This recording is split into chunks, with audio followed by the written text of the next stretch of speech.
जति पनि हाम्रा साथीहरू हुनुहुन्छ उहाँहरूलाई यो हलको औपचारिक कार्यक्रमपछि यसलाई हल बाहिरबाट पनि बाहिर रहनुभएका साथीभाइहरूलाई सम्बोधन गर्ने वातावरण मिलाइदिनु हुनेछ भन्ने अपेक्षा गर्दछु र यो औपचारिकता प्रदान गर्नको निमित्त मात्र म हलमा छु। म सुविधाका लागि होइन, केही प्रस्तुतिहरू स्क्रिनमा देखाउनु पर्ने भएका कारणले मलाई यो अनुमति दिनुहुनेछ। यो असुविधाका लागि फेरि पनि क्षमा दिनुहुनेछ भन्ने विश्वास लिएको छु र मलाई विश्वास छ यो यात्राको सुरुवात योभन्दा कठिन हुनेछ। योभन्दा कठिन त्यो यात्राका लागि पनि तपाईँ मलाई र मेरो टिमलाई साथ दिनका लागि आउनु भएको छ भन्ने विश्वास लिएर म आज तपाईहरु समक्ष सीधा कुरा गर्न गइरहेको छु। टेलिभिजनबाट होइन, यहाँबाट सम्पूर्ण देशका लागि। लामो समयदेखि संचार कर्ममा यहाँहरूले मलाई देख्दै आउनुभयो। मैले टेलिभिजनको पर्दाबाट यो देशका स्थापित राजनीतिज्ञहरूलाई, राजनीतिक दलहरूलाई सुध्र सप्रिय भनेर बारम्बार भनिरहे। आवाज अलि चर्को थियो तर तपाईहरूले कहिले पनि झर्को मान्नु भएन। तर उनीहरू सप्रेनन्, उनीहरूले सप्रिने संकेत पनि देखाएनन्। सप्रिने संकेत मात्र देखाएनन् मात्र होइन, जनमत गुमाउँदै पनि एउटाले अर्कोसँग अर्कोले अर्कोसँग गठबन्धन गरेर पनि जसरी पनि राज्य सत्ता हासिल गर्ने प्रपञ्च हासिल गरिरहे। विश्वास गर्नुस्, यो देशमा मैले जति मान्छे रोएको कसैले पनि देखेको छैन। प्रत्येक दिन मेरो कार्यालय रहेको ठाउँमा प्रत्येक दिन दर्जनौं मान्छेहरू आउनुहुन्थ्यो र आएको 2 मिनेट पहिला उहाँहरू रुनुहुन्थ्यो। तपाईहरुलाई आश्चर्य लाग्छ होला, जहाँ मैले आफ्नो कार्यालय राखेको थिएँ त्यसको वरपर हिँड्ने दूरीमा, वक इन डिस्टेन्समा देशको न्यायालयको प्रमुखको निवास छ, बाटो पारी उहाँको निवास छ, अलिकति पर प्रधानमन्त्रीको निवास छ, अलिकति तल गए राष्ट्रपतिज्यूको निवास छ। तर आम जनताको भिड कहिले पनि त्यहाँ लागेन, किनकि आम जनतालाई थाहा छ अब उहाँहरूबाट केही हुन्न। आज आम मान्छेका मुद्दाहरू एकातिर छन्, राजनीतिक दलको मुद्दा अर्कोतिर छ।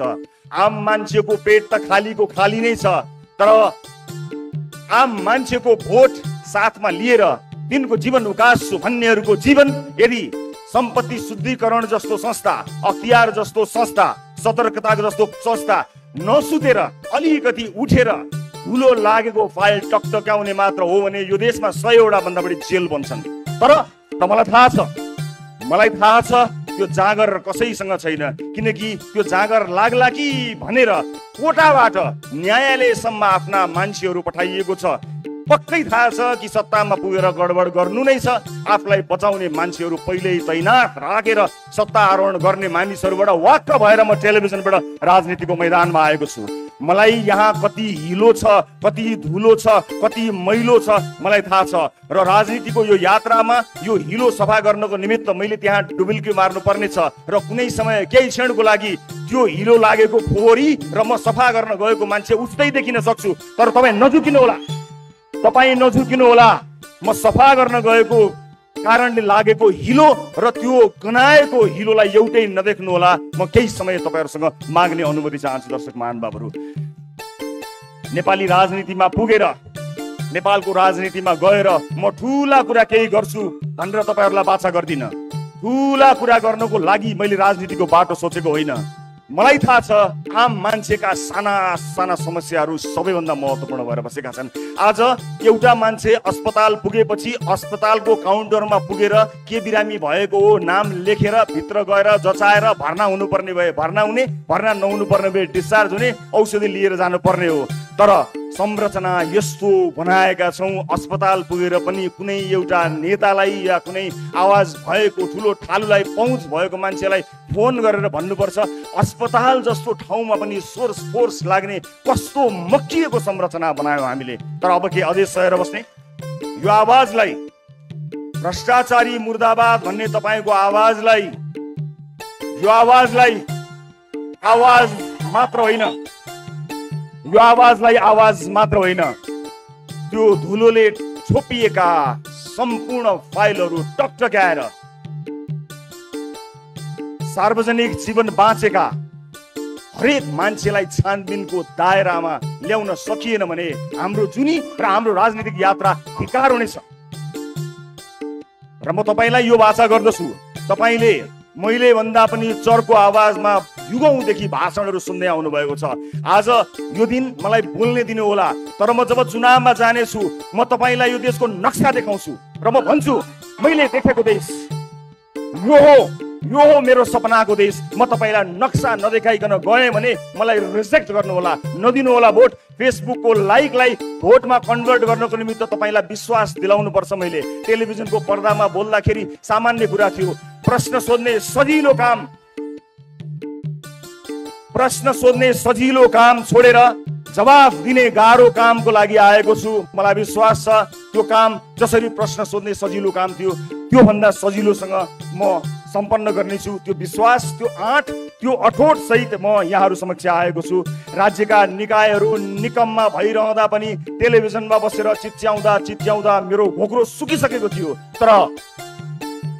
तर म हारेको थिइनँ। मलाई थाहा छ लामो समयदेखि धेरै शुभचिन्तकहरूले राजनीतिको यात्रातर्फ लाग्नको निमित्त मलाई प्रेरणा दिइरहनु भएको थियो, तर खबरदारी गर्ने एउटा ठाउँमा पुगेर खबरदारी गर्दा सुनाउन सकिन्छ होला भन्ने मैले विश्वास लिएको थिएँ। तर त्यो विश्वास मरेको त छैन, तर धेरै सञ्चारकर्मी साथीहरू हुनुहुन्छ जसले त्यो विश्वासलाई दिगो बनाइरहनु भएको छ। हामीले जहिले पनि बेकारमा सरकारी अड्डाहरूमा झन्झट भोग्नुपर्ने अवस्था आएको छ। यहाँ ठुला आयोजना, ठुला योजना र ठुला सपनाको कुरा छोडिदिउँ हजुर। बिचौलिया रहित सरकारी अड्डा र ढिलासुस्ती नभइकन काम गरेर कसैलाई नचिनिकन जान पाए पनि आम मान्छेको जीवन सही हुन्थ्यो। यी सामान्य मुद्दाहरूमा कसैको ध्यान गएन। म यहाँ व्यवस्था परिवर्तन गर्न आएको होइन। मलाई कुनै पनि व्यवस्थाले यदि कसैसँग हिम्मत, साहस, आँट र भिजन छ भने नागरिकलाई सुख दिन सक्छ भन्ने कुरामा पूर्ण विश्वास छ। मलाई कुनै व्यवस्था बदल्नु छैन, मलाई तपाईहरुको अवस्था बदल्नु छ, आम मान्छेको अवस्था बदल्नु छ। राजनीतिलाई मागी खाने भाँडो बनाएको यो विषयले असह्य भएर म राजनीतिमा प्रवेश गर्न आएको हुँ र यहाँहरूलाई म बताउँछु, जहाँ 825 सांसद छन्, 1200 आसपासका मात्र डाक्टरको दरबन्दी भएको ठाउँमा आम मान्छेले स्वास्थ्य शिक्षा कसरी पाउने? हेलिकप्टर लिएर कोही नेता आफ्नो चुनाव प्रचारमा जान्छ, मलाई आपत्ति छैन, तर हेलिकप्टरले पुस्तक पनि पठाइदिनु पर्यो, हेलिकप्टरले औषधि पनि पठाइदिनु पर्यो। आजको युगमा हेलिकप्टर चढ्नु भनेको 2-4 लाखको कुरा हो, त्यसमा मेरो कुनै पनि भिमती छैन। तर औषधि पनि त्यसै गरी पुग्नु पर्यो र मान्छेले उपचार पनि त्यसरी पाउनु पर्यो र विद्यार्थीहरूको लागि पुस्तक पनि त्यसै गरी पुग्नु पर्यो। र हामीले कुन अवधारणाका साथ राजनीतिमा पाइला चालेका छौँ भन्ने विषयमा म तपाईलाई क्रमबद्ध रूपमा जानकारी गर्न गइरहेको छु। विशेष गरेर आम मान्छेका मुद्दाहरूले नै मलाई यसतर्फ आउन प्रेरित गर्यो। वैदेशिक रोजगारमा आफ्नो परिवार छोडेर, कलकलाउँदा केटाकेटी छोडेर, भगवान जस्ता बाबाआमालाई छोडेर माला र टीका लगाएर एयरपोर्टबाट परदेशी भूमिमा जाँदा एयरपोर्टबाटै ठगिएको नेपालीको समस्या मेरो समस्या हो। म ठुलो काम केही गर्न सक्दिनँ होला, तर घरदेश छोडेर परदेशमा आफ्नो परिवार पाल्न मात्रै गएको त्यो नेपालीको समस्या सुन्ने अत्यन्त चुस्त संयन्त्र बनाउने कुरा त म आज यहीँबाट घोषणा गर्न चाहन्छु। यसलाई मेरो थियो अथवा राजनीतिमा आउने निर्णय गर्दा के कुराहरू आएका थिए त्यसबारे पनि म छोटो जानकारी यहाँहरूलाई गराउन गइरहेको छु। विभिन्न राजनीतिक दलहरूसँगको संवाद मैले निरन्तर अगाडि नबढाएको होइन, कुराकानी नगरेको होइन। ती दलहरूलाई हेरेँ, मसँग ती दलका आदरणीय नेताजीहरूलाई धन्यवाद भन्नु बाहेक केही पनि छैन, किनकि मलाई त्योभन्दा पर अब उहाँहरूबाट त्यति आशा पनि छैन र म आफ्नो यात्राको क्रममा उहाँहरूको त्यस्तो खरो आलोचक भएर पनि अब प्रस्तुत हुन चाहन्न। जति आलोचना मैले गरेँ त्यो आलोचना गरेँ। मलाई त आम सर्वसाधारणसँग सरोकार छ। परिवर्तनको यो विषय र कुनै व्यवस्था परिवर्तनको मुद्दा लिएर म यहाँहरू समक्ष आएको छैन। मलाई प्रचण्डजीसँग अथवा शेरबहादुरजीसँग अथवा अरू कुनै पनि राजनीतिक दलका नेतासँग केपी ओलीजीसँग केही पनि प्रश्न छैन।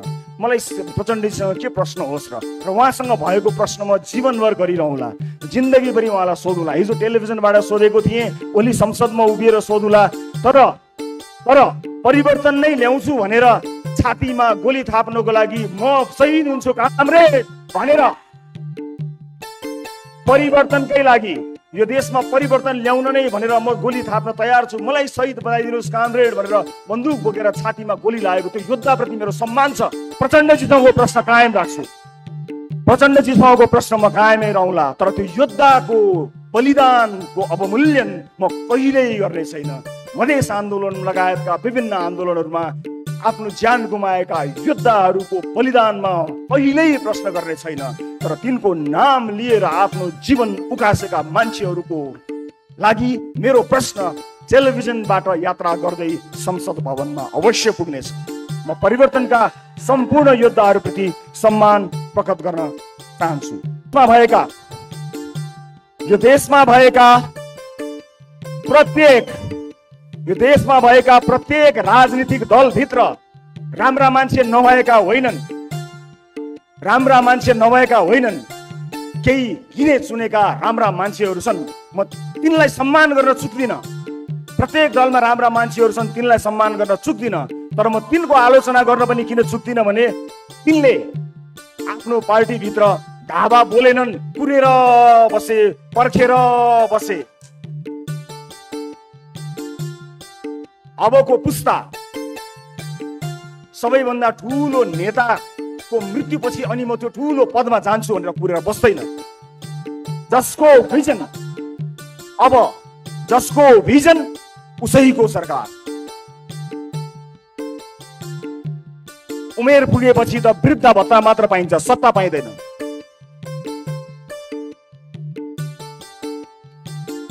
अब म के गर्छु त यहाँहरूलाई म जानकारी गराउँछु। के म स्वतन्त्र उम्मेदवारको रूपमा उठ्नको लागि यहाँ आएको छु? त्यसले फरक नपर्ने होइन, तर यो जर्जर संरचना र यत्रो परिवर्तनपछि आएको यो व्यवस्थाभित्र रहेर यदि नयाँ ढङ्गमा नयाँ राजनीतिक पार्टी लिएर जान सकिएन भने पुराना पार्टीहरू भित्रको व्यथिति मेट्ने साहस मेरो हुने छैन। म त्यहाँभित्र विलिन हुनेछु, म त्यो दलभित्र विलिन हुन चाहन्न। म आम नागरिकलाई चाहिएको जस्तो दल बनाएर नयाँ दल निर्माण गरेर क्षमतावान मान्छेहरूको साथ लिएर यो देशलाई नयाँ मेन्डेट दिन तयार भएर आएको छु। मलाई यी पुराना दलहरू, यिनको सञ्जाल र त्यहाँभित्र रहेका सम्पूर्ण कनेक्सनको मेन स्विच अफ गर्नु छ।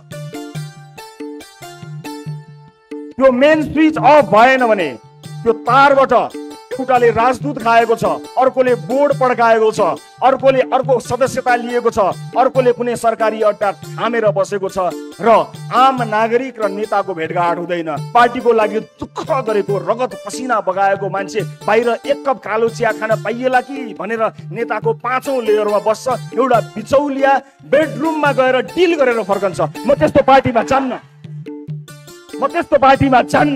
मलाई थाहा छ यो बाटो गाह्रो छ, मलाई थाहा छ यो बाटो गाह्रो छ, तर मलाई थाहा छ यो बाटो असम्भव छैन। मलाई थाहा छ यो बाटो असम्भव छैन, सजिलो काम हुन्छ भनेर म आएको पनि होइन। धेरैले तर्साएका छन् मलाई, कहाँ नयाँ दल बनाउने, कहाँ नयाँ गर्ने, जिल्लाभरि मान्छे राख, वडाभरि मान्छे राख, त्यहाँ मान्छे राख, वहाँ मान्छे राख, मान्छे पाइँदैन। यो के हो? यो मान्छे होइन। देशभरि विदेशमा बसिरहेको मान्छे होइन। केती मान्छेहरूमा यो देश बदल्ने ताकत छैन? छ। म एउटा प्रतिनिधि पात्र मात्र हुँ। मलाई थाहा छैन मसँग कति क्षमता छ र हरेक मान्छे सीमित क्षमता भित्र हटाउँछ। हरेक मान्छेलाई आफ्नो सीमारेखा थाहा हुन्छ। मलाई पनि मेरो सीमारेखा थाहा छ। मलाई असीमित क्षमता दिएर कसैले पठाएको पनि छैन। मलाई थाहा छैन भने मलाई थाहा छ कि कसलाई थाहा छ, म त्यसलाई खोज्छु जसलाई थाहा छ। म तपाईँको भिडमा गएर त्यसलाई खोजेर ल्याउने प्रयत्न गरिरहेको छु र आज सगर्व पूर्ण विश्वासका साथ यहाँहरूमाझ म उभिएको छु कि अब हामी के गर्न सक्छौँ र के गर्न गइरहेका छौँ म यहाँहरू समक्ष प्रस्तुत गर्न गइरहेको छु।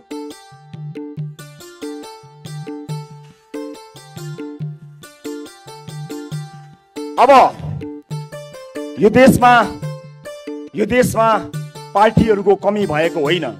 हामी कसरी फरक छौँ, राष्ट्रिय स्वतन्त्र पार्टी कसरी फरक छ त्यो बारे बताउँछु। तर त्यो भन्दा पहिला म स्वतन्त्र रूपमा उम्मेदवारी दिन चाहनुहुने क्षमतावान साथीहरूलाई यदि तपाईसँग क्षमता छ भने सबैभन्दा माथिल्लो तहसम्म पुग्ने गरी यो पार्टीमा सहभागी हुन स्वागत गर्न चाहन्छु। आज सुरुवात कसैले गरे होला, मैले यसको नेतृत्व लिएको हुँ, तर क्षमता नभएको दिन यो पार्टीमा बस्नेछु भने जहाँ देख्यो त्यही ढुङ्गाले हान्नु होला।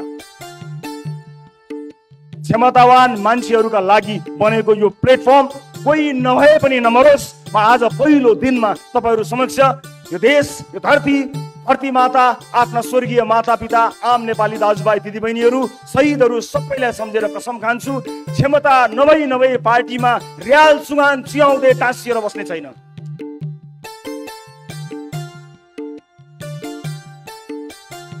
यो आम निर्वाचन हो। हामी बहुदलीय व्यवस्थामा छौँ, बहु लोकतान्त्रिक व्यवस्थामा छौँ। यहाँ स्वतन्त्र रूपमा उम्मेदवार हुनेहरूलाई मेरो असाध्यै ठुलो सम्मान र स्वागत छ। काहीँ न काहीँ कसै न कसैले कुनै न कुनै रूपबाट युद्ध छेड्नु पर्थ्यो। तपाईँले छेड्नु भएको युद्धमा मेरो साथ छ, समर्थन छ। तर नआत्तिनुहोस्, हामीले देशभरिबाट समानुपातिक भोट सङ्कलन गर्नुपर्ने भएको हुनाले यो प्लेटफर्म तपाईँको हो। तपाईँलाई पूर्ण अधिकार दिन्छु। मैले नेतृत्व गरेर यो निर्वाचन आयोगमा दर्ता गराए तापनि क्षमतावान मान्छेलाई तपाईँहरूको भोटबाट चुनेर आफूभन्दा माथि राख्न म कहिल्यै हिचकिचाउँदैन। त्यस कारणले तपाईँले समानुपातिक भोट एकट्ठा गरेर यी जति पनि तपाईँ वाक्क हुनुभएका दलहरूबाट छुटकारा पाउनको निमित्त र मेन स्विच अफ गर्नको निमित्त म सम्पूर्ण स्वतन्त्र रूपमा उम्मेदवारी दिन चाहनुहुने आदरणीय आँटिला साहसीहरूलाई खुला हृदयले स्वागत गर्न चाहन्छु। शब्दको भण्डारमा राष्ट्रिय स्वतन्त्र पार्टी मैले आफ्ना लागि होइन, ती तमाम क्षमतावान आगो लिएर उठ्न चाहेका मानिसहरूका लागि सुरुवात गराएको हुँ, जो स्वतन्त्र उम्मेदवारी दिनका लागि तम तयार भएर बस्नु भएको छ। तपाईँ स्वतन्त्रै रूपमा रहन सक्नुहुन्छ, तर एउटा झन्डा मुनि, एउटा छाता मुनि, एउटा पार्टी मुनि आउनुहोस् र आफ्नो क्षमता प्रदर्शन गरी तपाईँ नै त्यो पार्टी हाँक्न लायकसम्म बन्न सक्नुहुनेछ। म सबैलाई आह्वान गर्न चाहन्छु। अब यो पार्टी कसरी फरक छ यसका केही विशेषताहरू बारे यहाँ प्रस्तुत गर्न गइरहेको छु म यहाँहरूलाई। हामी सबभन्दा पहिला आम निर्वाचन र स्थानीय तहको निर्वाचनमा उम्मेदवारको लागि हामी कसरी फरक छौँ भन्ने कुरा देखाउन गइरहेको छु। हामी प्रारम्भिक निर्वाचन अर्थात् प्राइमेरी गर्नेछौँ, अर्थात् तपाईँले कसलाई आम निर्वाचनमा उठाउने हो भन्ने कुरा सदस्यहरूले चुनाव गरेर पार्टीभित्रकै प्रारम्भिक चुनाव प्राइमेरी गरेर चुन्न सक्नुहुनेछ। तल्लो तहको मान्छेले सदस्यता लिएको मान्छेको भोट नलिइकन कोही नेता हुन पाउँदैन। हामी प्राइमेरी गर्नेछौँ। चुनाव भन्दा अगाडि नै पार्टीको सदस्यता लिएका जति पनि सदस्यहरू हुनुहुन्छ उहाँहरूबाट चुनिएर मात्रै कोही आउनेछ। कसैले टिका लगाउने छैन, कसैको चाकरी गरेको भरमा कुनै पनि उम्मेदवारले टिकट पाउने छैन। यस्तो किसिमको पार्टीको संरचना गरेका छौँ। दोस्रो, हामीले पार्टीभित्रका सबै समितिमा बहुसंख्यक युवा सहभागिता 50% + 1 यसको अवधारणा रहेका छौँ। अर्थात् युवाहरूको पार्टी बन्ने छ। 50% + 1 युवा अनिवार्य हुनेछ। राष्ट्रिय स्वतन्त्र पार्टीमा तेस्रो पृथकता यहाँहरू समक्ष प्रस्तुत गर्न गइरहेको छु म।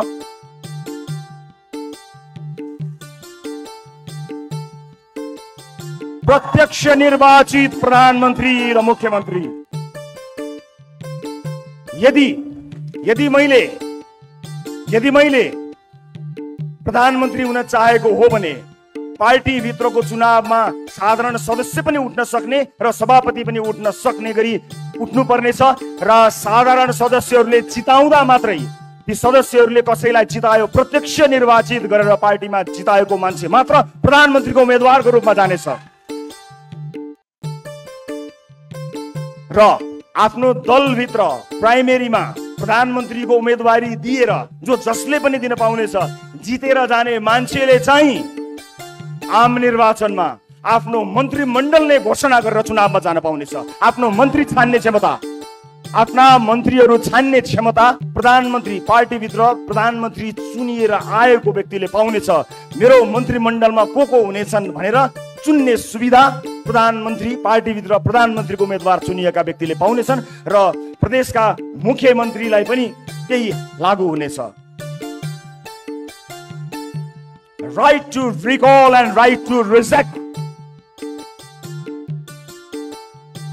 मैले चुनेर, तपाईले चुनेर पठाएको मान्छेले राम्रो काम गरेन भने साधारण सदस्यहरूको भोटबाट फिर्ता होइन, कथालो समातेर फिर्ता ल्याउने व्यवस्था हामीले गरेका छौं र रिजेक्ट गर्न पाइने राइट टु रिजेक्टको व्यवस्था पनि हामीले यस पार्टीभित्र गरेका छौं। म अर्को पनि जानकारी गराउँछु यहाँलाई। म 7 वटा विशेषता प्रस्तुत गर्छु। डिजिटल डेमोक्रेसीको अभ्यास हामी अब यस पार्टीमा गर्नेछौँ।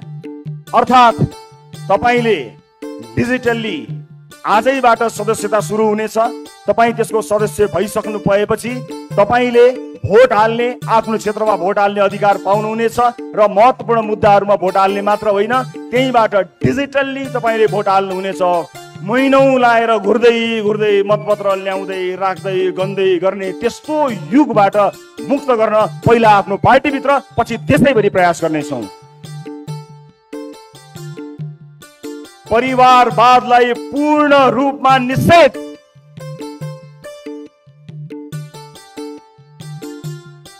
केन्द्रीय समितिमा कुनै पनि नातागोतालाई पार्टीले नियुक्तिहरू दिने छैन। सरकारका तर्फबाट समेत नातागोतालाई पूर्ण रूपमा निषेध गरिनेछ। कुनै पनि नातागोतामा पर्ने मान्छेहरूलाई कुनै पनि पदमा न नियुक्ति गरिनेछ न ल्याइनेछ। कुनै पनि ढङ्गमा परिवारवादलाई पूर्ण रूपमा निषेध गरिएको छ। एउटै पार्टीबाट प्रत्यक्ष रूपमा परिवारका कुनै पनि सदस्यले कुनै पनि लाभको पद पाउने छैनन्। त्यसैगरी अर्को विशेषता यहाँहरू समक्ष प्रस्तुत गर्न गइरहेका छौँ। आजसम्म राजनीतिक दलहरूमा तपाईँले सुन्दै आउनुभएको आवाज कार्यकर्ता। अब आउनुहोस् यो कार्यकर्ता भन्ने शब्दको युगलाई समाप्त पार्दियौं। राष्ट्रिय स्वतन्त्र पार्टीमा कोही कार्यकर्ता हुनुपर्ने छैन, सदस्य मात्रै हुने हो। कुनै भातृ संगठन छैन, हुँदैन, हुनु हुँदैन। कुनै पनि भातृ संगठन छैन। त्यो भातृ संगठनको पसल थापेर ती कार्यकर्ता पाल्नको लागि राज्य कोषको ढुकुटी खर्च गर्ने व्यवस्था गरेका छैनौं। नो, पाइँदैन कुनै पनि। र सदस्य र फलोवर बन्न सकिनेछ र सदस्यसँग पूर्ण अधिकार रहनेछ। कार्यकर्ता भएर हिँड्नु पर्दैन। विभिन्न कार्यक्रमहरू, सिपमूलक कार्यक्रमहरूमा सहभागी हुने बाहेक तपाईले चुनावमा भोट हाल्नु बाहेक केही पनि गर्नु पर्दैन। तपाईसँग काम हुन्छ, गर्नका लागि काम, पेसाको ग्यारेन्टी गरिदिइसकेपछि अस्पताल, स्वास्थ्य शिक्षा लगायतका विषयहरूमा यदि सही ढङ्गले काम गर्ने हो भने मानिसहरूले केही पनि गर्न पर्दैन। आफूलाई मन लागेको मान्छेलाई भोट हालिदिए मात्र पुग्छ। राष्ट्रिय स्वतन्त्र पार्टीमा कार्यकर्ता कोही पनि हुनु पर्दैन। कसैले कसैको झोला बोक्नु पर्दैन।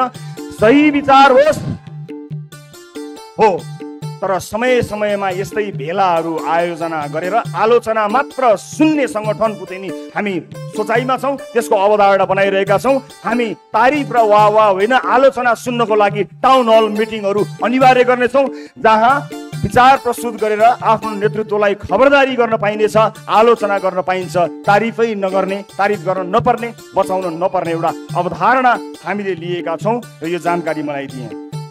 अब राजनीतिक दलको आवश्यकताको बारेमा बताउँछु।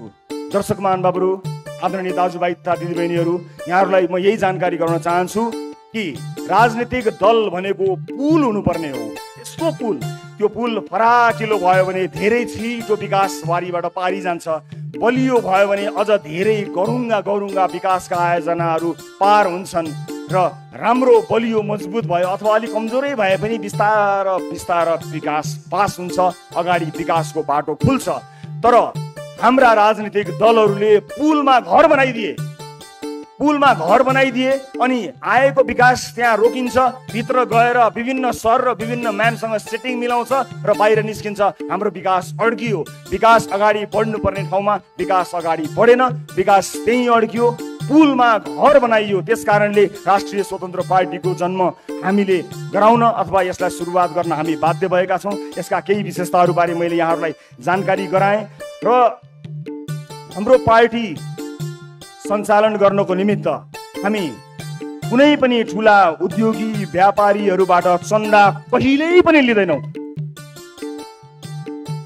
आज यो देशका उद्योगी व्यापारीहरूले स्वतन्त्र रूपमा नियम कानुनलाई मानेर राम्रा कानुनहरूको निर्माण गराएर काम गर्न पाएको भए यो देशको इकोनोमी धेरै माथि जान्थ्यो। तर आज उहाँहरू आफ्नो फ्याक्ट्रीमा भन्दा पनि बढी नेताहरूको चाकरीमा लाग्नुपर्ने बाध्यता आइरहेको छ।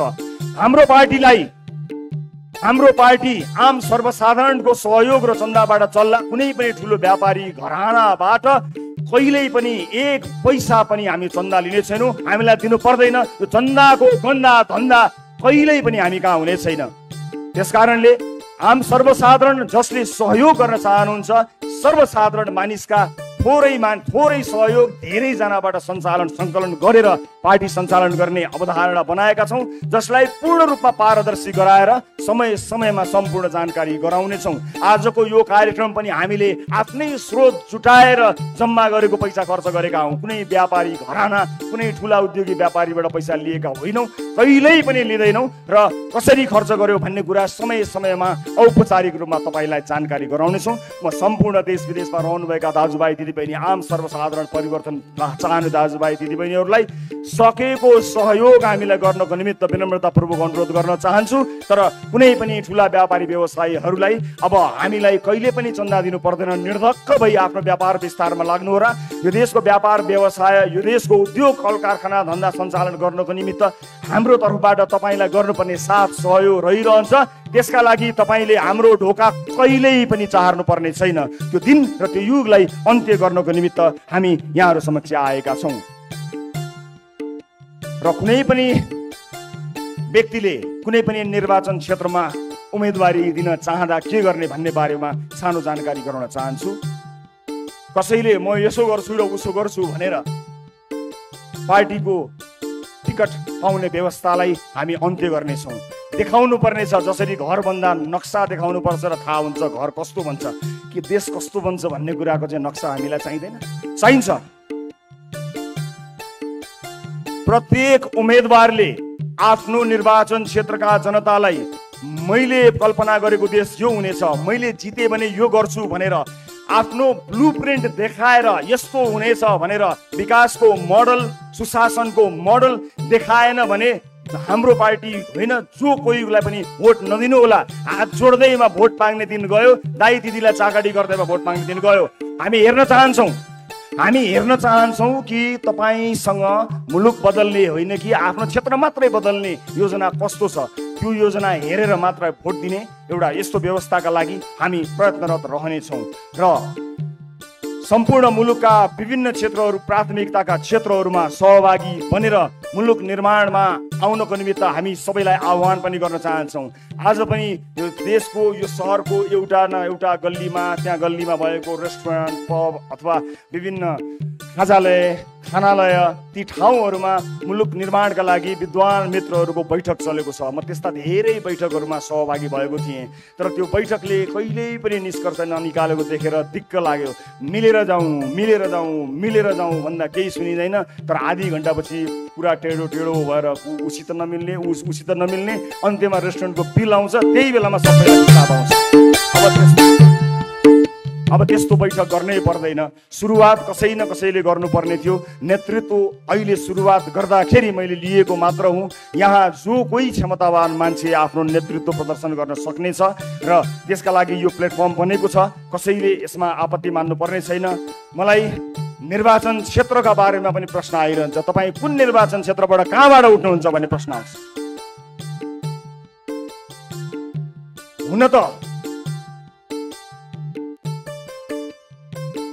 हुन त मलाई झापा, डडेलधुरा, चितवनबाट चुनाव लड्न मन छ। हुन त मलाई झापा डडेलधुरा चितवनबाट चुनाव लड्न मन छ। म झापा डडेलधुरा चितवनमा चुनाव लड्न डराएको होइन, तर सरकारमा को छन् र तिनले कस्तो चुनाव गरेको छन् त्यो इतिहाससँग सचेत चाहिन्छु म। त्यस अर्थमा यहाँ हार्ने लड्ने सुविधा तपाईँ हामीलाई छैन। एउटा व्यक्ति हारेर लडेर फरक नपर्ने भए म स्वतन्त्र रूपमा कुनै पनि ठाउँबाट उम्मेदवारी दिएर आफूलाई सुरक्षित गर्थेँ, तर हामीलाई हार्ने सुविधा छैन। राजनीति जसरी नै गर्नुपर्ने हुन्छ। राजनीति पत्रकारिता जस्तो नहुने रहेछ, राजनीति समाजसेवा जस्तो नहुने रहेछ।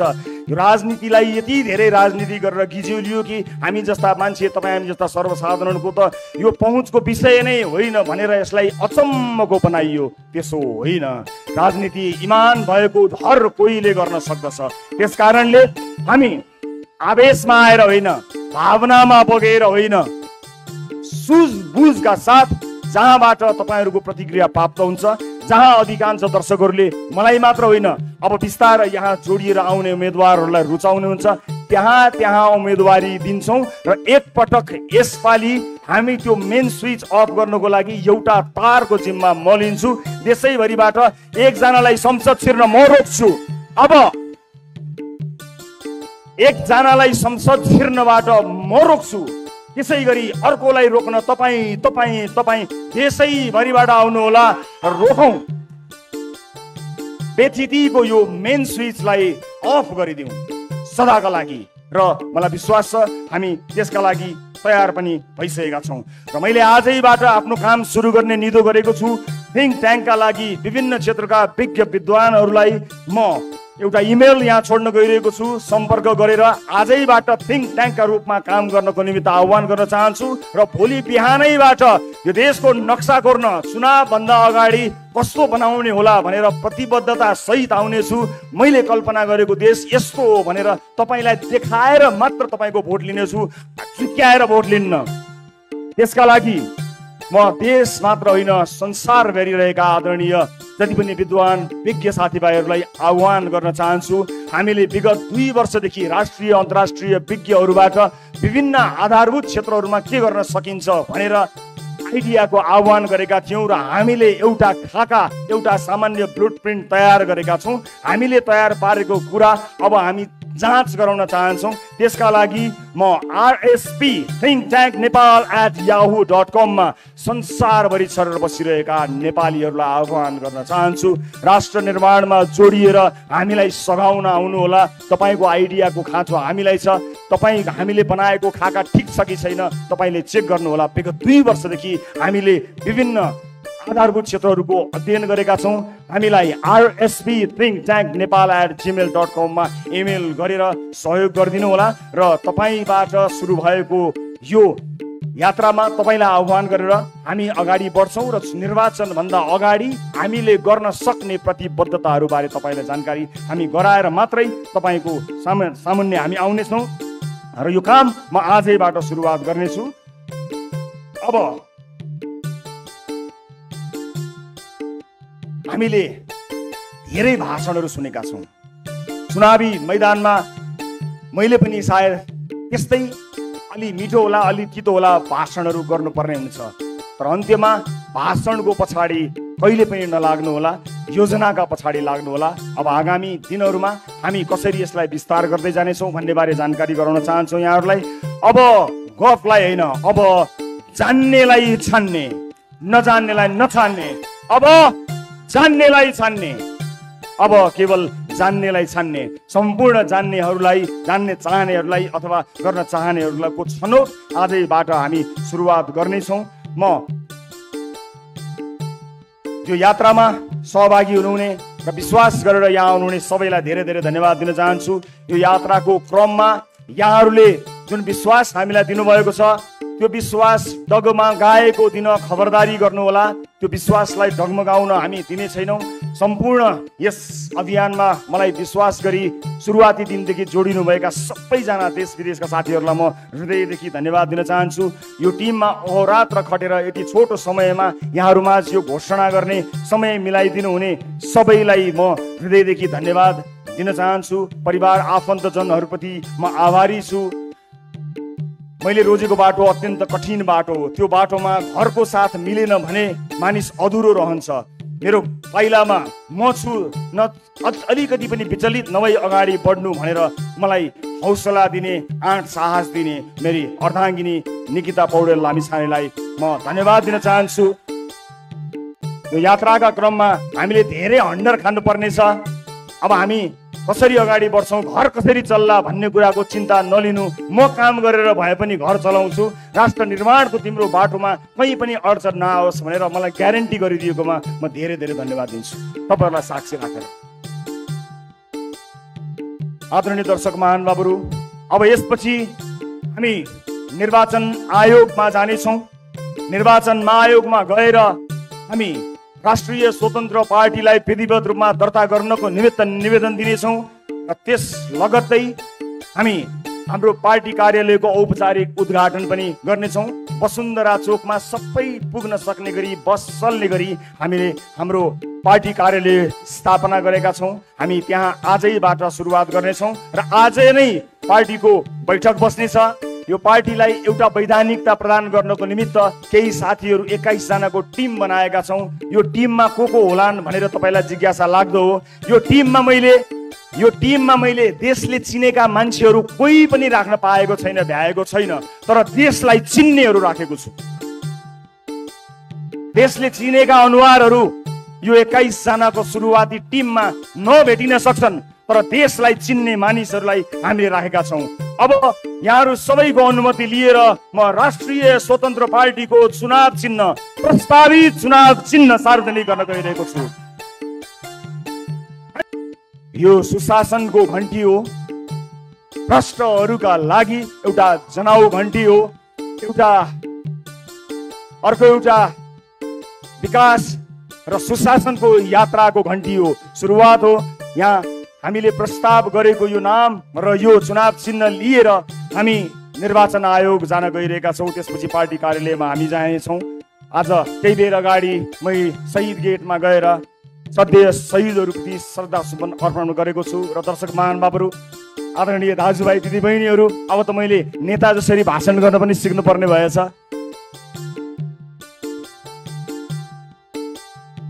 मैले टेलिभिजनको पर्दामा कुनै बेला बताएको थिएँ, खेल हो, नियम फेरिन सक्छ, मैदान फेरिन सक्छ, नियत कहिल्यै फेरिन्न।